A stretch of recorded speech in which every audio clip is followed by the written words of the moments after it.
Savannah, Georgia, the belle of the South, a city rich with history, gracious hospitality, and magnificent architecture. But could all of this be wiped out in a flash? The answer may be yes. A nuclear bomb lies buried somewhere in the nearby Wausau Sound. There's no way to tell how dangerous it is because the government can't find it, and it's not an isolated incident. In fact, there are as many as 7 nuclear bombs that are classified as irretrievably lost in the United States, according to military historian Doug Keeney. The United States has actually lost quite a few nuclear bombs. I think the most contemporary numbers is perhaps 11 nuclear bombs worldwide, but the vast majority of them are in the United States. The military uses the code words broken arrows to refer to the lost bombs, and they've been a carefully guarded secret for more than 40 years. That's because most of the weapons were lost during top-secret missions that took place right here in the United States. Our search for the truth begins in Goldsboro, North Carolina, January 24th, 1961. A B-52 bomber carrying 2 thermonuclear hydrogen bombs is refueling in midair when suddenly there's trouble. A tear in the right wing is spotted. The pilots got to act fast. As the plane prepares for an emergency landing, the wing rips from the fuselage.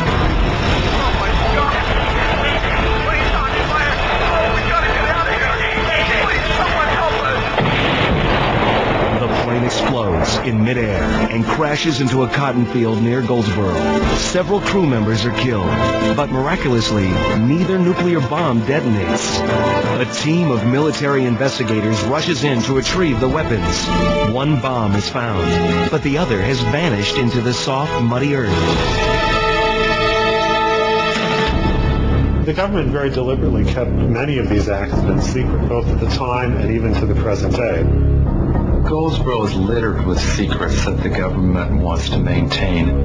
The Goldsboro incident happened at the height of the Cold War, a time when Americans lived in constant fear of a Russian nuclear attack. But they were unaware that their own Air Force was secretly flying live nuclear weapons right over their heads.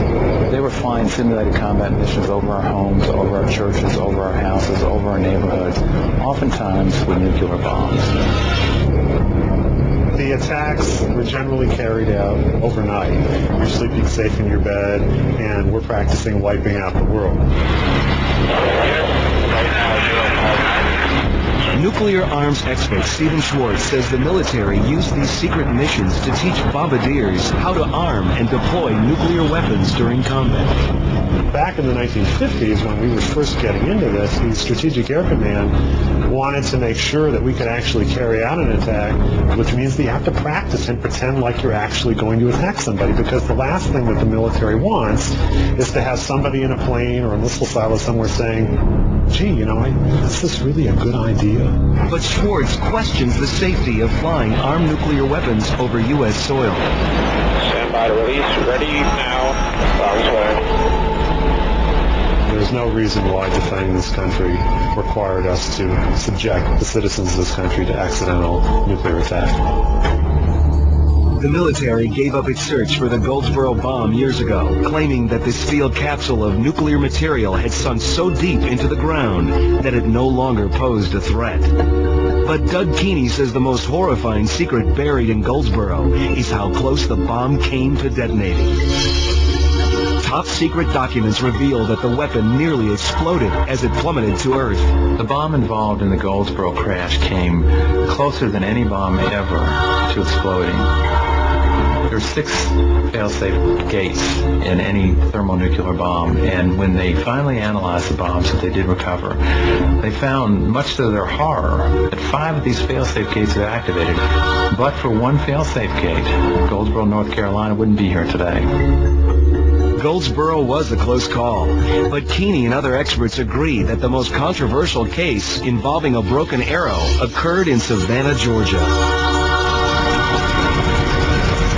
February 8, 1958.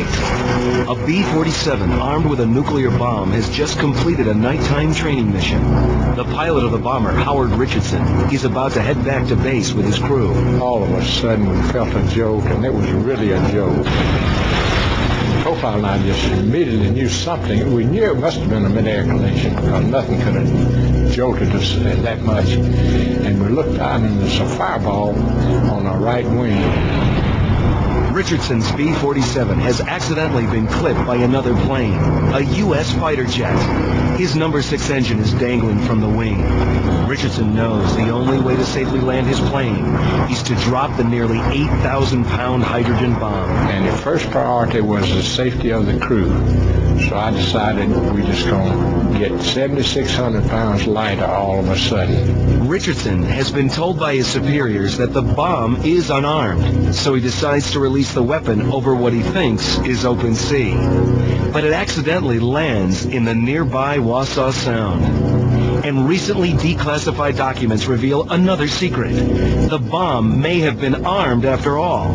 If the bomb had detonated, Keeney says it would have leveled the city with a blast as powerful as 3.8 billion pounds of TNT. If the Savannah bomb were to go off, the destruction that would then ensue is beyond human imagination. Nuclear weapons are just so powerful. The thermal pulse, the shock wave, radiation, the carnage it would visit upon any city, much less a beautiful city like Savannah, Georgia, is really beyond our own imagination. But the bomb did not detonate, and today it remains buried in these murky waters. Until it is found, Keeney believes it's a ticking time bomb that continues to pose a threat to the people of Savannah. From what we are able to determine from the documents that have been released, this bomb is still capable of a nuclear explosion. This bomb is live. But even if the bomb is live, others argue that there's very little chance that it could explode today.